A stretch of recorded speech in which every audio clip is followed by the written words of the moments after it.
एक बहुत ही खतरनाक अपराधी गुरुद्वारे के भीड़ में छिप जाता है, लेकिन जासूस को उसकी एक कमजोरी पता थी कि उसे सिख धर्म की परंपरा के बारे में ज़्यादा कुछ नहीं पता। इसीलिए वो उस भीड़ को ध्यान से देखते हैं तो उन्हें तीन लोगों पर शक जाता है। उन्हें पक्का यकीन था कि इन तीनों में से ही कोई एक है।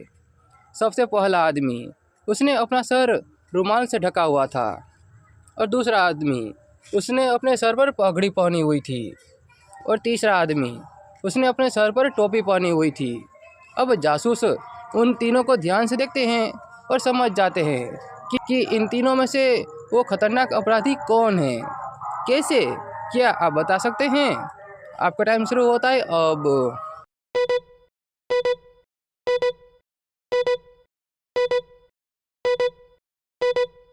देखिए, अगर आपको सिख धर्म के बारे में थोड़ा सा भी पता होगा तो आप ये जानते होंगे कि वो अपना सर खुला नहीं रखते।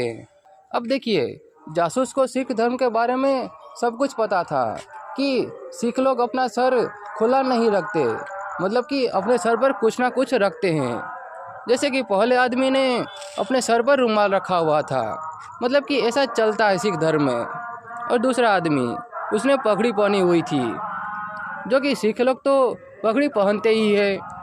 और तीसरा आदमी, इसने टोपी पहनी हुई थी, हालांकि उसका सर खुला नहीं था, लेकिन गुरुद्वारे के अंदर लोग टोपी पहनकर नहीं जाते। और ये बात जासूस अच्छे से जानते थे, तो उसे पकड़ लेते हैं।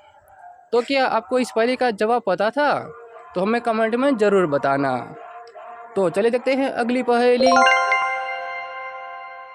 बैसाखी के मेले में आम के कुछ पैसे चोरी हो जाते हैं। वैसे आम के पैसे तो सुबह में ही चोरी हो गए थे, लेकिन उसे शाम को पता चला। तो फिर आम को तीन लोगों पर शक जाता है।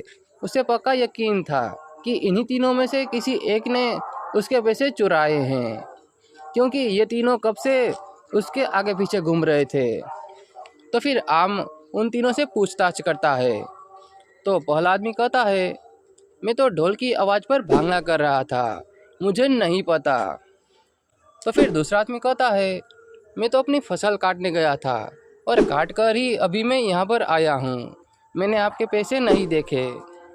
तो फिर तीसरा आदमी कहता है, मैं तो लंगर का महाप्रसाद खा रहा था, मैंने आपके पैसे नहीं देखे। तो फिर आम इन तीनों की ही बातें सुनकर वो समझ जाता है कि चोर कौन है। कैसे, क्या आप बता सकते हैं? आपका टाइम शुरू होता है अब।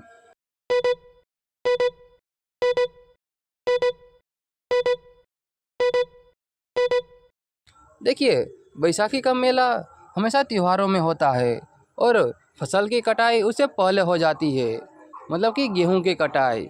और दूसरी बात, मेले के बीच में कोई भी फसल काटने नहीं जाता, या तो उसके एक दिन पहले चले जाते हैं या फिर एक दिन बाद।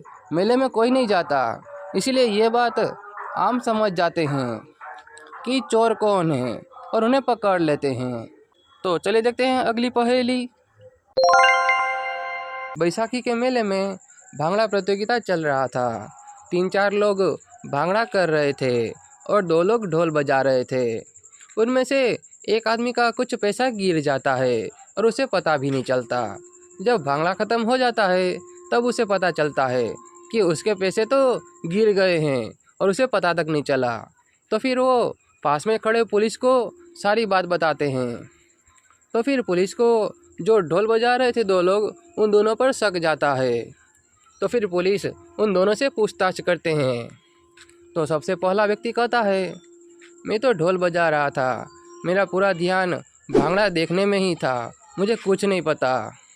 तो फिर दूसरा व्यक्ति कहता है, मैं तो अपनी पगड़ी ठीक करने के लिए शीशा ढूंढ रहा था, मैंने भी इनके पैसे नहीं लिए। तो फिर इन दोनों की ही बातें सुनकर पुलिस समझ जाते हैं कि चोर कौन है, इन दोनों में से किसने पैसे लिए हैं। कैसे, क्या आप बता सकते हैं? आपका टाइम शुरू होता है अब।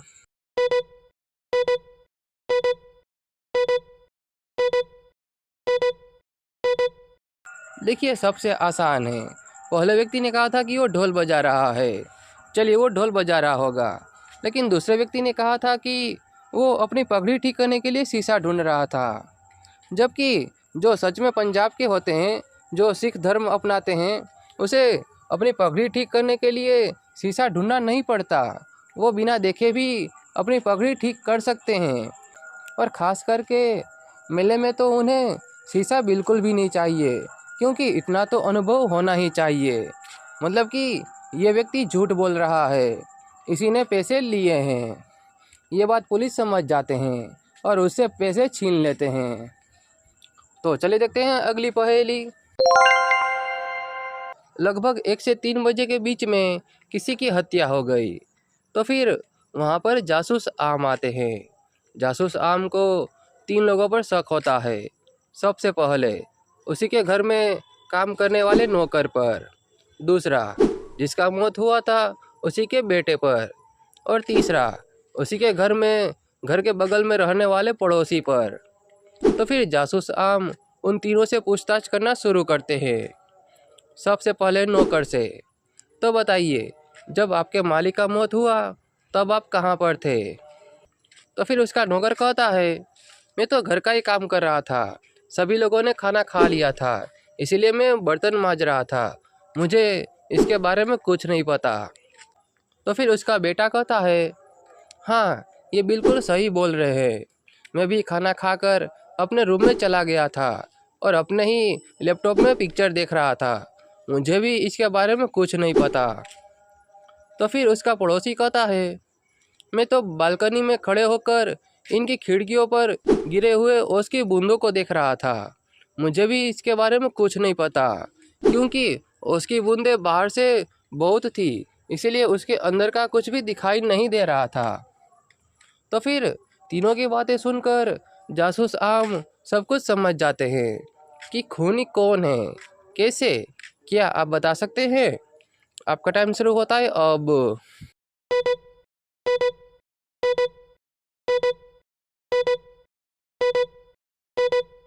देखिए, खूनी उसका बेटा या फिर नौकर नहीं है, खूनी बाहर का है, मतलब कि उसका पड़ोसी। उसने क्या कहा था कि वो अपने घर के बालकनी में खड़े होकर इनकी खिड़कियों पर गिरे हुए ओस के बूंदे देख रहा था। ओस की बूंदों की वजह से अंदर का कुछ भी दिखाई नहीं दे रहा था। अगर आपने ये पहेली ध्यान से देखा होगा तो आपको पता चला होगा कि जब इनका मौत हुआ था तब करीबन दोपहर के 1 से 3 बज रहे थे, और दोपहर के समय में उसकी बूंदें कहाँ से आएगी भाई? ये तो नामुमकिन है। और उसकी बूंदें तो 8 बजे भी मिलना नामुमकिन है, ये तो फिर भी 1 से 3 बजे का टाइम है, मतलब कि उसका पड़ोसी झूठ बोल रहा है। ये बात जासूस आम समझ जाते हैं और उसे पकड़ लेते हैं। तो चलिए देखते हैं अगली पहेली। आज आलू का जन्मदिन है, इसीलिए उसे आज कुछ मस्ती सूझी। उसे अपने सबसे पक्के दोस्त आम को फ़ोन किया और उसे कहा, अरे दोस्त आम, आज मेरे घर पर चोरी हो गई। चोर खिड़की तोड़कर बाहर से अंदर घुस आए और सारा सामान लूटकर चले गए। तुम जल्दी से यहाँ पर आ जाओ।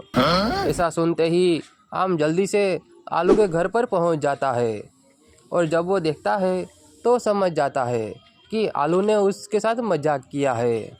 उसके घर पर कुछ भी चोरी नहीं हुआ। कैसे, क्या आप बता सकते हैं?